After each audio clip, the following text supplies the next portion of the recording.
know you saw me typing up there this morning. Let's turn our eyes and ears this way. All right? Today our learning target in math is going to be the same that it has been the last couple of days. I can make a mathematical model to represent the action of a multiplication problem by drawing pictures.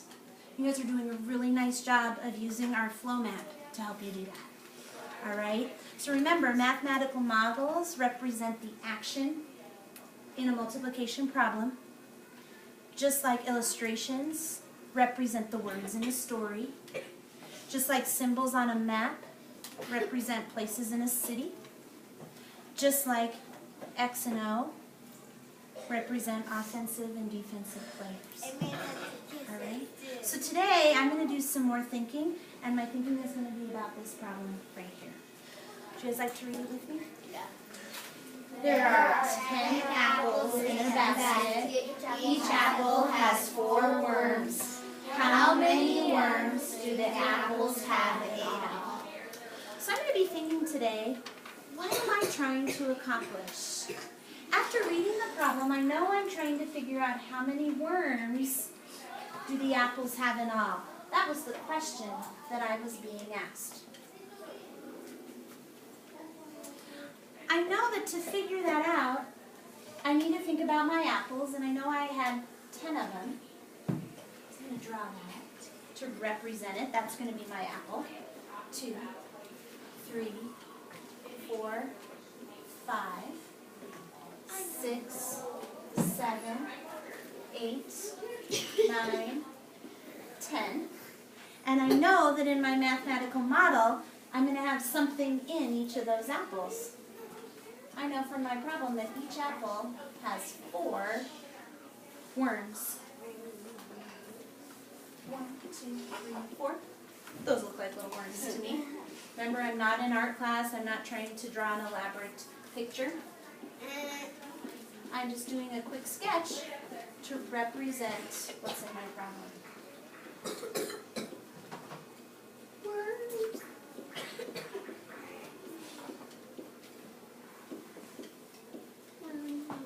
All right, now I'm ready to figure out how many worms the apples have in all.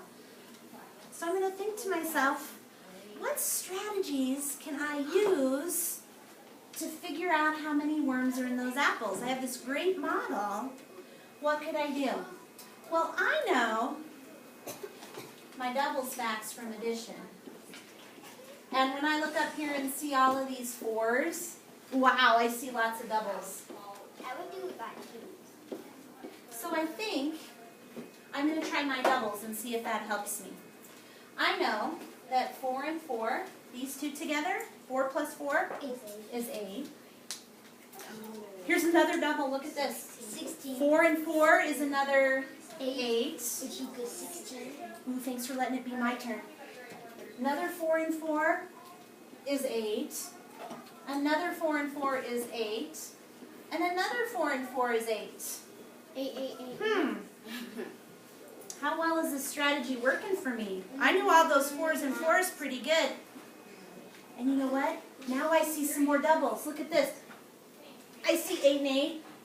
And 8 and 8.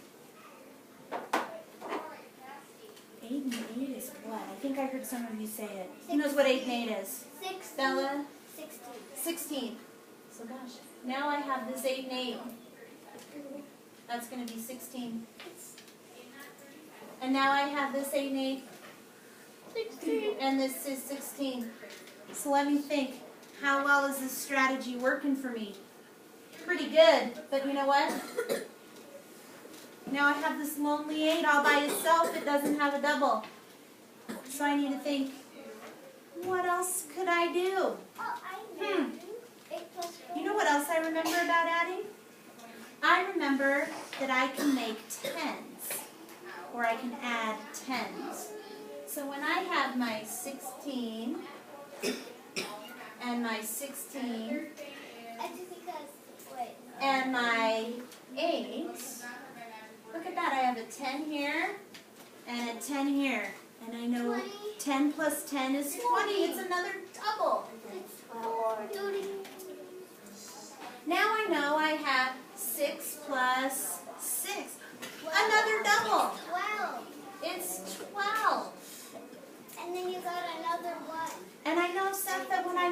by 10s? 20, 30? 32. It's 32. How well is this working for me? Pretty good, Nora, because I can find my groups of 10. You know what? 8 and 2 40. makes 10. 40. So I have my 30 and another 10. Now I have 40. 40.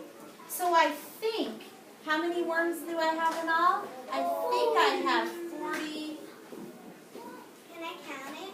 worms. What else could I do here? I could count all these worms by ones to see if I'm right. 2. Or I could count them all by twos to see if I'm right. I'm going to try counting by twos. Will you help me? 2, 4, 6, 8, 10, 12, 14, 16, 18, 20. 22, 24, 26, 28, 30, 32, 34, 36, 38, 40. Yes! I'm a rock star. I got it right. Turn it in the head, eye with your neighbor. Give me a thumbs up when you have a neighbor. Dominic, why don't you go be Casey's neighbor? And Gideon, will you join the fellows right now? All right, Ashaya, here's what you're going to talk about with your neighbor. I want you to tell your neighbor, what addition strategies did I use to help me count my model? You guys ready? All right, go ahead and talk with your neighbor.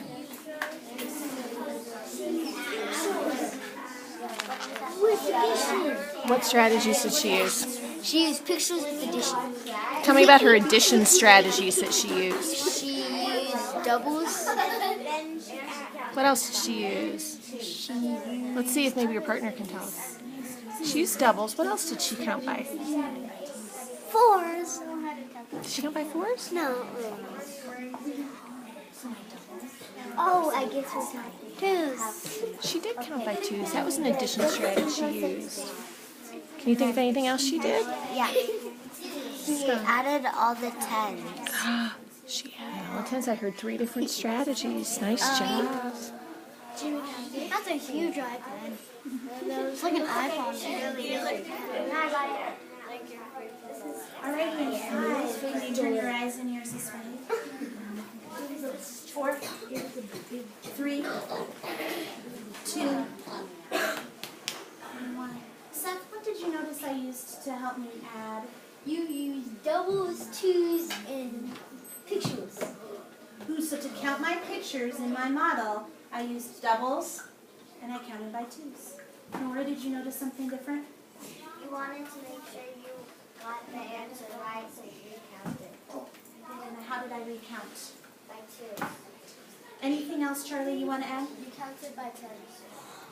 I did. I made a 10. That's a strategy that I know. So let's turn our eyes back up here, and let's see if I met my learning targets today. Thanks, Ashaya. Thanks, Devin.